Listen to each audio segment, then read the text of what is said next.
what the hell? What's good, y'all? Welcome back to the Legend Channel. Today, we're checking out the biggest game show cheaters ever caught. Wow.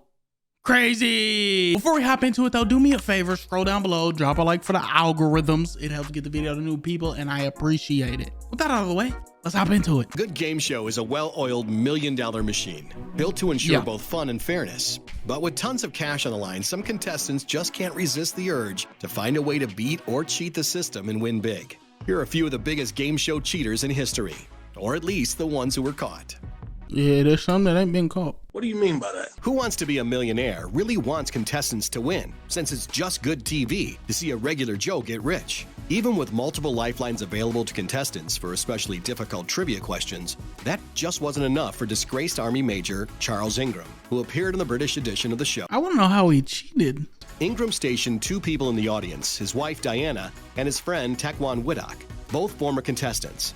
As he carefully read off each of the four multiple choice answers out loud, he'd listen for a cough, which was allegedly a signal from his plants as to which answer was the correct one. Using this ridiculous method pioneered by cheating high school students, Ingram actually won the £1 million grand prize. The scheme was ultimately discovered and all three were found guilty of, quote, procuring the execution of a valuable security by deception, or in simpler terms, fraud. All three received suspended prison sentences and were fined a combined total of £55,000. 55? He got fined 55,000, didn't he win $1 million? Ingram was also stripped of his title by the Army Board after 17 years of service. As if that weren't enough bad karma, Charles Ingram later slipped on an apple while mowing his lawn and cut off 3 of his toes. What? Sorry, Charlie. What? Adriana Albania. In 2014, Spanish model Adriana Albania appeared on Pasapalabra, Spain's version of Password.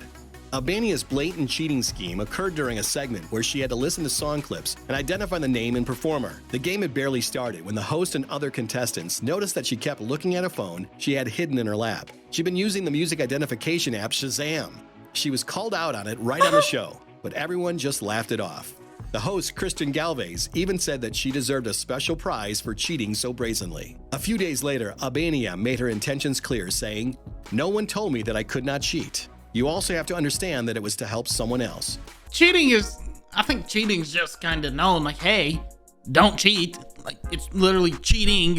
Khaled El Catte, Millionaire Hot Seat is an Australian spin-off of Who Wants to Be a Millionaire. And I want to be a millionaire. A cocky 19-year-old law student named Khaled El Catte appeared on the show and racked up winnings of $100,000. Damn. Where's the cellophane? What's that? I want the cellophane. No, I only get that for $2.50, mate. You don't get the cellophane. After the show aired, he told the media that he cheated. Well, sort of. Saying, "I didn't play the game. I played the man." According to El Catte, he claimed to nail correct answers to the questions not through knowledge, but by watching the body language of host Eddie McGuire as he read off the multiple choice possibilities. Admitting, "If you look at it, you see me working Eddie McGuire. I'm reading every single subtle thing about his face." He also watched the studio audience behind McGuire to see which choice made their faces light up. In the end, El Catte got to keep his money because utilizing a poker strategy for a trivia game technically isn't against the rules.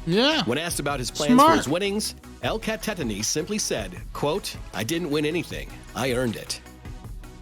Terry Nice. Okay.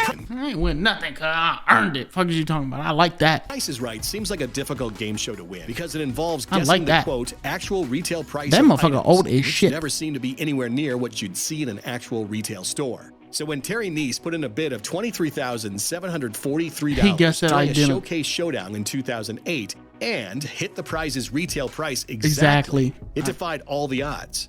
How'd he do it? Hasn't happened since 72 or 73, right in the nose. Since 72 or 73? Damn, how long was this show on? Esquire's profile of Nice revealed his secrets. The man is an analytical genius. Nice has been both an expert blackjack player and an award-winningly accurate meteorologist. I'm Terry Nice. You may be better off sitting at home roasting your nuts on an open fire than going out on the roads tomorrow. Nice told Esquire that he and his wife recorded episodes of The Price is Right every day for 4 months, then memorized the prices of all the items the show used, and frequently reused in the Showcase Showdown segment. From there, it was just basic math. It wasn't even a new strategy. How did you settle on 2140? I seen that on there last week, and that was the exact price. I know that's what it is. That's funny. They shouldn't reuse things though. In the audience during the taping was Ted Slauson, a regular price attendee and one-time contestant who had also amassed an encyclopedic memory of showcase prices. Carey and show producers seem to think that Slauson colluded with Nice and used hand signals to tell him the perfect price.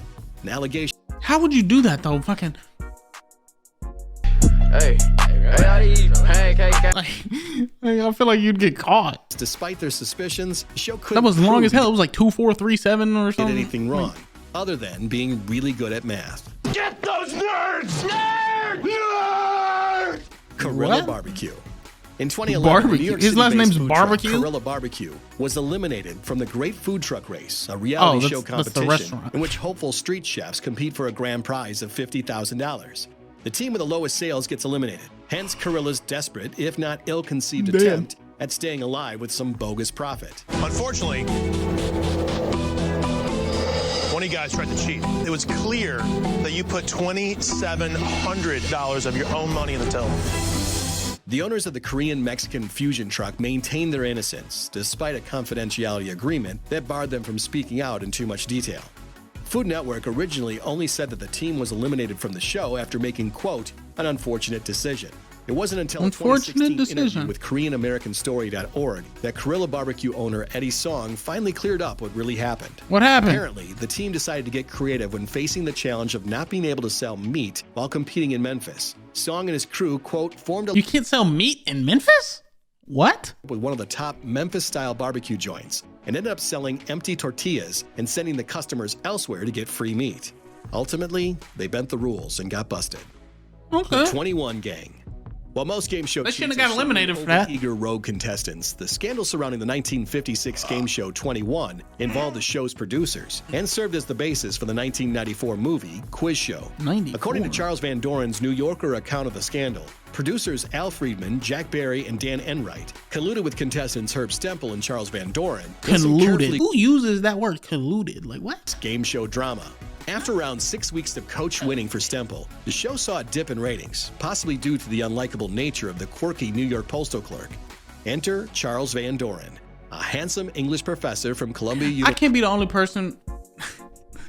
I can't be the only person when I was little and thought, like when you saw like old black and white videos that like they actually saw in black and white. I'm talking about when I was little, motherfucker. I'm not talking about now. I'm not stupid. Stop the cap. Stop the cap right now. Stop the cap. But like when you're a kid, you see something that was like black and white. It was like, damn, that's how they see shit.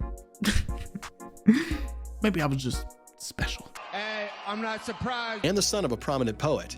He was similarly coached, and after some staged episodes that ended in ties, Van Doren eventually overtook Stempel. Both contestants walked away with a bunch of cash, and ratings were up. Win-win, right? Wrong. No one believed Stempel's claims about the plague of game show fixing until a notebook full of future quiz answers was found on the set of a completely different game show.